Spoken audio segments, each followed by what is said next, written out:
बिस्मिल्लाहिर्रहमानिर्रहीम। आज इमरान खान साहब की ज़मानत की दरख्वास्त पर इस्लामाबाद हाई कोर्ट में समाअत है और उम्मीद करते हैं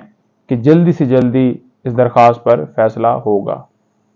दूसरे नंबर पर यह बता दूं कि ये केस 1.5 साल के बाद दर्ज हो रहा है और इस FIR के अंदर इतनी गलतियां, इतनी चीज़ें नज़र आई हैं दौरान प्रोसीडिंग्स जो कि वाज़ह कर रही हैं कि किस तरह ये एक मेलाफाइडी है सरकार की और एक बोगस झूठा मुकदमा बनाया गया है, जो कि पूरी दुनिया ने देखा कि कोई ऐसी एविडेंस, कोई ऐसे शवाहिद किसी तरह से लीगली तौर पर ये साबित नहीं कर पाए कि ये मुकदमा जो है ये सच्चा है। किसी तरह से सरकार जो है अपनी तरफ से आर्गूमेंट्स देते हुए कोई शवाहिद, कोई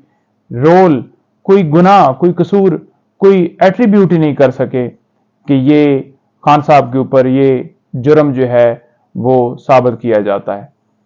दूसरे नंबर पर आज इस्लामाबाद हाई कोर्ट में ही बुशरा बीबी की तरफ से हमने एक दरख्वास्त दी हुई थी जिसके ऊपर समाअत है और उस दरख्वास्त में हमने बेसिकली ये जो ऑडियो रिकॉर्डिंग की जाती है, ये जो फ़ोन टैप किए जाते हैं, ये जो घर के अंदर डिवाइसें लगाई गई और उससे जो है वो रिकॉर्डिंग्स की गई और ऐसी रिकॉर्डिंग्स और ऐसी आवाज़ें जो फैब्रिकेट तरीके से बना के उसको मिसयूज़ किया गया, ब्लैकमेल किया गया, तमाम ऐसी बातों को, तमाम ऐसी प्रोसीडिंग्स को, तमाम ऐसे कंडक्ट्स को हमने इस्लामाबाद हाई कोर्ट में चैलेंज किया है, जिसमें हमने ये इस्तदा की है कि ये तमाम कार्रवाइयाँ जो हैं इनको जो है नल एंड वाइड और इलीगल डिक्लेयर किया जाए और इसके ऊपर पाबंदी लगाई जाए, उनको रोका जाए। तो आज उसके ऊपर भी समाअत है। हम उम्मीद करते हैं कि उसके ऊपर भी आज लाजमी कोई ना कोई फैसला आएगा। मजीद किसी गिरफ्तारी से रोकने के हवाले से हमारी दरख्वास्तें जो हैं वो